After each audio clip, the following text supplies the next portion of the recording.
Good evening, you are watching ReNEWS in English. I am Sona Tumanyan. Armenia in the spotlight of the world are among remarkable news. For the first time, Israeli Prime Minister Benjamin Netanyahu has announced that he recognizes the genocide committed against Armenians, Assyrians and Greeks in the Ottoman Empire at the beginning of the 20th century. When asked by the Times of Israel why no Israeli Prime Minister had recognized the genocide, Netanyahu replied, "I just recognize it."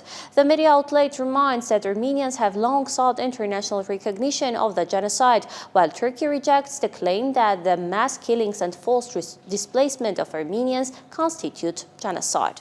The second round of the Armenia-United Kingdom strategic dialogue was held in Yerevan by the UK Minister of State for Europe, North America and Overseas Territories Stefan Doughty and Deputy Foreign Minister Vahan Kostonian.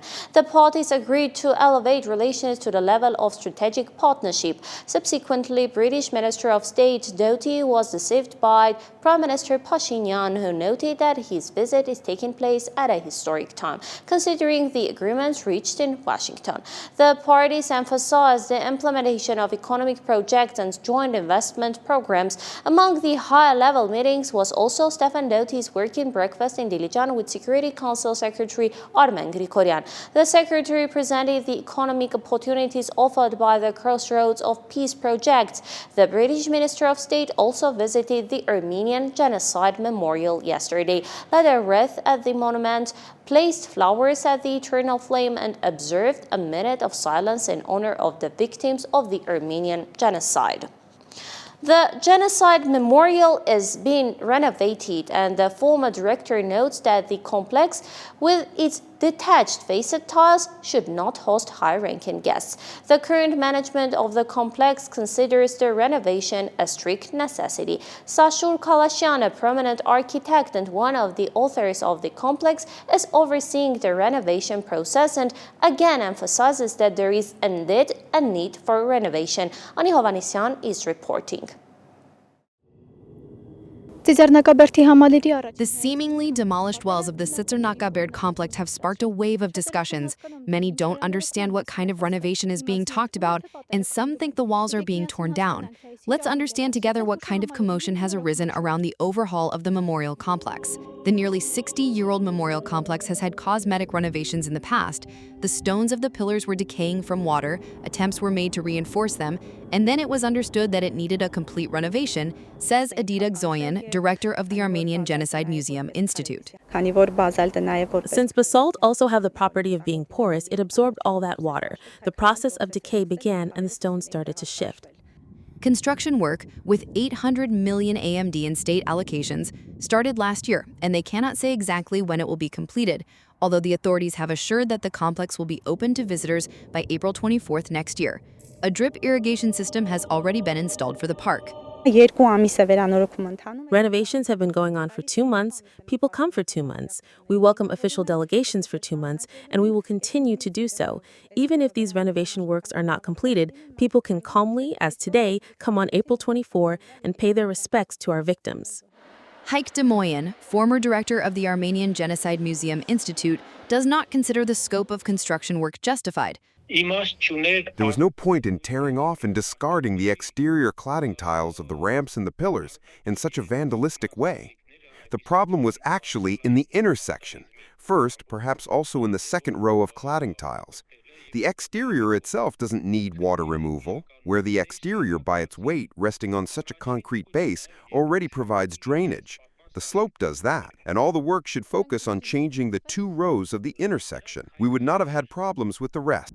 According to de Moyen, another problem is that the construction is being done openly, meaning visitors should not have seen the structure in that state. He says that Tsitsernaka Baird is like a sanctuary for the Armenian people, and seeing it in that condition is not right.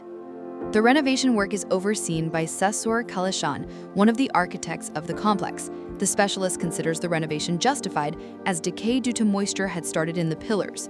For almost 6 decades, regardless of weather conditions, nearly 1 million people visit the Tsitsernaka Baird height on April 24th. On April 24, 1965, there were large demonstrations in Yerevan on the 50th anniversary of the genocide. That year, for the first time, the 50th anniversary of the Armenian genocide was commemorated in the Armenian Soviet Socialist Republic. That year, the construction of the Genocide Memorial Complex began and was completed 2 years later in 1967. Ani Hovhannisyan, Edgar Guleyan, ReOpen Media. In an interview with Al Arabiya, Azerbaijani President Ilham Aliyev spoke about the Trump route and the possibility of American investors constructing the road to Nakhichevan. Now that U.S. President Donald Trump has given his name to the Zangezur corridor, I am confident that it will be implemented in the near future, Aliyev said. Regarding the physical infrastructure, specifically the railway, Aliyev emphasized that they have more experience and could complete it in just 1 year, whereas Armenia might need years, although according to him it shouldn't take too long as the route is only 42 kilometers long. Aliyev stressed that the safety of those using this route is more important for his country.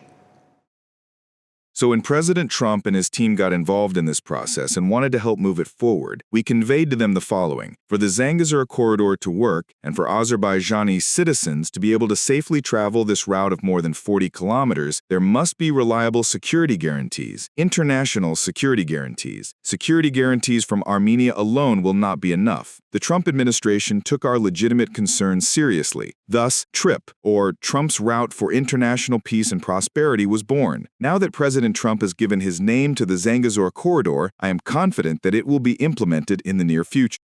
An article in the American Foreign Policy magazine discusses the normalization of relations between Yerevan and Baku, describing the meeting in Washington on August 8 as a breakthrough. The agreement, it states, has paved the way for the unblocking regional trade and investments and has also strengthened the U.S. status as a key player. The article notes that the Trump administration hopes a full peace treaty will be signed and ratified by the end of 2026, marking the beginning of a new era in the South Caucasus. The chain of fires continues, this time in the Mardagert and Martuni regions of Artsakh. The Azerbaijani authorities have deployed helicopters to extinguish the spreading fire. The Minister of Emergency Situations of that country announced that the fire is active in the area of the village of Garmi Shuka in Martuni and continues to spread due to windy weather. Part of being winner is knowing when enough is enough. Sometimes you have to give up the fight and walk away and move on to something that's more productive. This is a quote by Donald Trump, not a new one from X or Truth Social. Every single day, the newsfeed explodes with his controversial statements and decisions. The American hemisphere of the planet has grown accustomed to his eccentric approaches and business models for making decisions, solving political issues with economic tools. He even reached to the news of singer Taylor Swift and Kansas City Chiefs football player Travis Kelce's engagement and wished them great success. He is a great player and a great guy, said the 47th President of the United States. Remember, there is not such a thing as an unrealistic goal, just unrealistic time frames, Trump reminds us, then moves on to his next decision. Let's find out together what formulas the person occupying the U.S. presidential chair follows, how he creates his path to success, and ultimately, who he is. Trump has said quite seriously that he's a good enough bargainer to negotiate a nuclear disarmament treaty with the Russians. Donald Trump's controversial and multifaceted image presents an interesting and unique example of the American success story, full of aspirations, risks, and scandals. Although he is known for his strict stance against immigration, his own history stems from European immigrants. Please welcome Donald Trump. Trump's grandfather, Friedrich Trump, was from Karlstadt, Germany, and moved to the USA in 1885 at the age of 16. Many attribute this move to avoiding compulsory military service, as he left Germany at conscription age. The Bavarian authorities considered him a deserter and later rejected his request to return to Germany. Trump has never hidden his European roots, but often prefers to emphasize his Scottish ancestry on his mother's side rather than his paternal German one. Apparently learned in the 80s and uses to great effect on the campaign trail today. Donald Trump was born into a financially secure family. His father, Fred Trump, was a successful real estate magnate who built and managed residential buildings for the middle class in New York. However, young Donald's ambitions were much grander. He dreamed of building luxury skyscrapers in the heart of Manhattan. This dream became a reality with the construction of Trump Tower, which brought him widespread recognition, and later, the Trump Taj Mahal Casino in Atlantic City made him a billionaire. However, his operations were not free from financial difficulties. Trump's companies declared corporate bankruptcy 6 times, which, however, did not push him out of the business world, as these were not personal bankruptcies.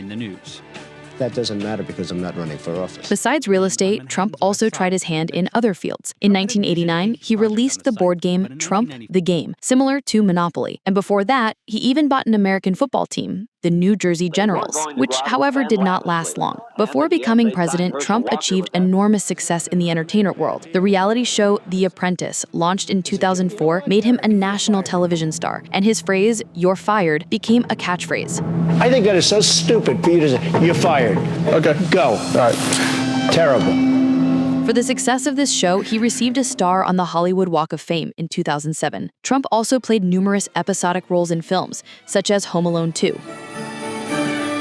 Excuse me, where's the lobby? Down the hall and to the left. Thanks. For years, he also owned the Miss Universe and Miss USA beauty pageants, solidifying his image as a symbol of luxury and success. Trump owns private jets, the most famous of which is a Boeing 757 with gilded furnishings, luxury seating, and a personal office. Trump also has a collection of expensive cars and works of art. Trump's name has often been the center of various scandals. During the 2016 presidential campaign, the Access Hollywood tape was released, where he made derogatory remarks about women. I moved on her, actually. You know, she was down in Palm Beach. I moved on her, and I failed. I'll admit it. Another major scandal involved actress Stormy Daniels. Daniels claimed she had an affair with Trump in 2006 and was paid $130,000 during the presidential campaign to keep silent.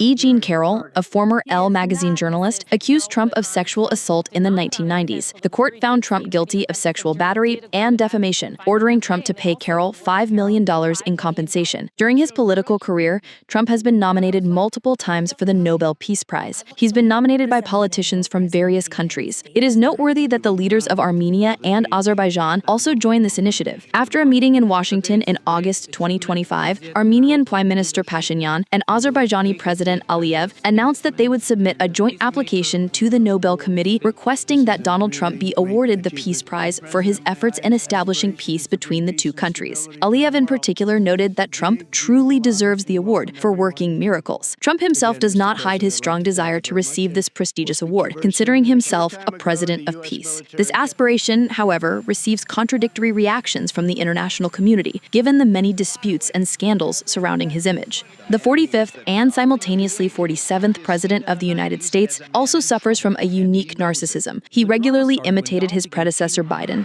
how he got lost in the press room or greeted the air, loves to celebrate every success with a dance, and in the last campaign, the question of the next leader of the superpower was decided by chance. The shots fired in Butler on July 13th, 2024. Take a look at what happened. The bullet injuring his right ear and killing a supporter of the Republican candidate behind him. And this photograph, which appeared on the front pages of newspapers and television screens around the world, brought the hero of a 79-year history of success back to the White House. Monica Hyronian, ReOpen Media.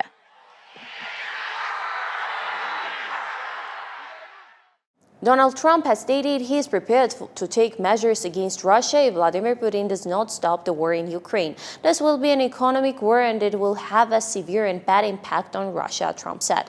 The White House chief reiterated that thousands of people are dying every week in the fighting.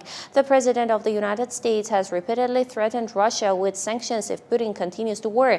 In late July, he had given Moscow an ultimatum promising to impose heavy tariffs on the Federation's economic partners if peace was not established within 50 days. He then shortened that deadline to 12 days, but after meeting with Putin in Alaska on August 15, he postponed the decision on sanctions. Vice President J.D. Vance noted that it might take another 6 months to end the war in Ukraine, but Russia has already made significant concessions thanks to Trump's efforts. In particular, according to him, Moscow no longer seems to seek to establish a junior government in Kyiv and agrees to provide certain security guarantees for Ukraine. There is a sensational statement from Tbilisi. Mayor Hakaladze announced that the West offered Georgia weapons to open a second front against Russia. There have been direct threats, blackmail, and insults in the Georgian Prime Minister's office to open a second front in the country. They promised that they would help with everything, provide appropriate military equipment, etc., Kaladze noted. War predictions from Politico, most of which will be in Asia. China and India are at the center of this news. Disputes are not only territorial but also for resources. Analysts consider not only land but also major naval conflicts probable. And my colleague Mary Danielian addressed the article. Let's find out together who will fight with whom and for what. The American periodical Politico has predicted a number of large-scale conflicts and crises threatening the world in the coming years, which could undermine global stability. In addition to the Middle East, where tensions are already high, dangerous hotspots are expected in Asia and Europe. U.S. intelligence, military analysts, and experts warn that the international security environment is becoming more unstable due to geopolitical competition, the struggle for resources, climate crises, and the technological race. Tensions between India and Pakistan remain one of the most dangerous scenarios. Both countries have relatively equal nuclear arsenals, India with about 170 warheads and Pakistan with 180. Disagreements over Kashmir, nationalist sentiments, and military shows of force increase the likelihood of escalation. In recent years, both sides have been actively modernizing their military technologies. In addition, disputes over the distribution of water resources could lead to new clashes. Despite mediation efforts, the risk of nuclear escalation between these ethnically related peoples is high. The conflict between China and Taiwan, which share ethnic similarities, is considered the most important test for the geopolitical order of the 21st century. China considers Taiwan an integral part of its territory and has repeatedly threatened to use military force for reunification. The increased frequency of Chinese military exercises in the Taiwan Strait, as well as the use of cyber and information warfare methods, heighten tensions. The U.S., as a guarantor of Taiwan's security, has pledged to defend the island, but there are doubts about whether the Trump administration would maintain the same decisive stance. In the event of escalation, it could draw in other major players: Japan, Australia, and India. A possible clash between Russia and the Baltic states, Latvia, Lithuania, Estonia, is linked to Moscow's geopolitical strategy, which includes the aspiration to restore historical territories and weaken NATO's unity. Russia's militarization of Kaliningrad and its military alliance with Belarus increase the threat. The deployment of NATO forces in the Baltic states as a deterrent factor could prevent direct conflict, but Russia's implied provocations could lead to unpredictable consequences. Tensions between India and China, particularly over border disputes in the Himalayas, remain extremely dangerous. The 2020 clash in the Galwan Valley, which resulted in casualties on both sides, showed that even limited clashes can quickly escalate into a large-scale conflict. Despite the ban on the use of firearms at the border, the lack of trust and effective communication between the parties increases the risk of clashes. North Korea's internal crisis, severe food shortages, economic underdevelopment, and totalitarian control makes Kim Jong-un's regime unpredictable. Despite the presence of nuclear weapons, which serve as a deterrent, Kim may resort to provocative actions to distract from internal discontent or demand external aid. Joint military exercises by the U.S. and South Korea are viewed as a threat by Pyongyang, which may resort to military escalation. If Kim Jong-un perceives an immediate threat to the regime, he may take risky steps, including a nuclear strike. The world is in a multipolar transitional phase where traditional superpowers are competing with emerging powers. Alongside this, the climate crisis, resource scarcity, and the technological race create new risks. It's important for the international community to develop effective diplomatic and deterrent mechanisms to prevent global crises. Diplomatic negotiations, mediation efforts, and strengthening the role of international organizations can help maintain stability. Mary Danilian, ReOpen Media. Ukrainian President Zelensky announced plans to discuss potential summit locations for Moscow and Kyiv with representatives from Turkey, European nations, and the Middle East. The Wall Street Journal reports that while many European states favor sending troops to Ukraine, their citizens largely oppose such initiatives, fearing confrontation with Russia. Reuters calculates that Ukrainian drone attacks have hit 17% of Russia's oil refining capacity in the past month, disrupting fuel processing, causing gasoline shortages, and impacting Moscow's war enemy. U.S. Presidential Special Envoy Steve Witkoff told Fox News that Vladimir Putin has made a good faith efforts to enter a ceasefire process, specifically at the Alaska summit, adding, "He certainly said so, and I hope he keeps his word." He confirmed Putin expressed a desire for the war's end, stating, "Certainly there is a peace proposal on the table." Hospitals in Gaza reported 75 deaths and 370 injuries in the past day. The Gaza Ministry of Health stated that deaths from starvation and malnutrition have reached 303, including 117 children. The International Atomic Energy Agency is preparing to resume work in Iran, with the first group of inspectors having returned, according to IAEA head Rafael Grossi. That's much for today. I'm Sona Tumanian. Stay informed with ReNews. Good night.